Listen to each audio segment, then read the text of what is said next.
Now at 6 a.m., a second vaccine to protect millions more Americans from COVID-19. When we could see Moderna's vaccine here in Metro Atlanta. One thing that it will not cure is selfishness or indifference. The very worst of the pandemic to date, as the U.S. sets 3 grim milestones.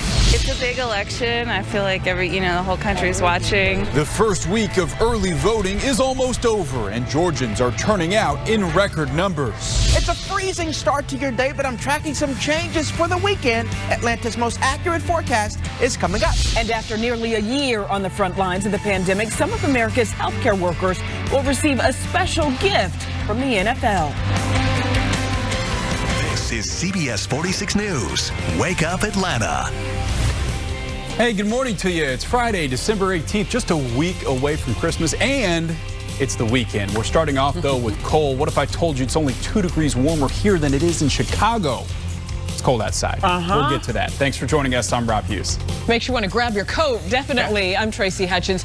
But we are also covering this. Some big news happening right now. Another vaccine will join Pfizer's drug in the nation's fight against COVID-19. The FDA working to approve emergency use authorization of Moderna's coronavirus vaccine. An advisory panel of doctors and scientists, well, they already voted to recommend approval of it.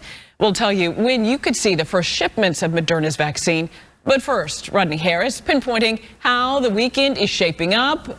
All ever important information. He has Atlanta's most accurate forecast. Good morning, Rodney. Good morning to you, Tracy and Rob. And as I said before, Rob, it's not supposed to feel the same in Atlanta as it does in Chicago. So if we're in the same temperature range, you know that that's bad news as you get your Friday started. Temperatures are in the upper 20s and low 30s across Metro Atlanta this morning. So again, a freezing start to your day. 30 degrees on the dot right now in Atlanta, 28 degrees in Carrollton, and 28 degrees is your current temperature in Canton as you start your Friday.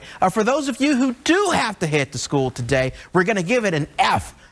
For the ride to school. It's 30 degrees, so super cold. We'll improve a little bit this afternoon. I'll call it a D, which isn't great, but it's better than this morning. 51 degrees with plenty of sunshine today, so enjoy the sunshine because we do have some showers that I am tracking in your forecast, and we'll talk about that coming up. In the meantime, as we take it to the roads this morning, after a very tough start in Cobb County, we're looking a little bit better. In fact, all of Metro Atlanta is looking good on the road so far. As we take you 3D, this is 75 right around Canton Road, where your traffic is looking pretty good. You can see that your traffic is smooth, although it will start to pick up here as we go into the 7 o'clock hour. We will have more weather and traffic coming up for you in less than 10 minutes.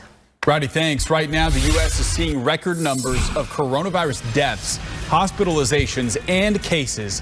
On Wednesday, more than 3,000 Americans died from COVID-19. A record 113,000 COVID patients in hospital beds. And in just a day, nearly 250,000 new COVID cases confirmed. All records showing the pandemic is spiraling out of control. But a second vaccine against coronavirus could begin shipping out this weekend. CBS 46's Astrid Martinez kicks off our vaccine team coverage this morning. Astrid's breaking down the approval process for Moderna's vaccine. Good morning, Tracy. Well, now that the Moderna vaccine has received recommendation by the advisory panel, the next step is for the FDA to approve it, and that could come as the FDA can come as early as today. Now, we are expecting that later this afternoon, if that does get approved, well, that we could see millions of Americans getting vaccinated as early as this weekend, next week, nursing home residents and healthcare workers first. The vote is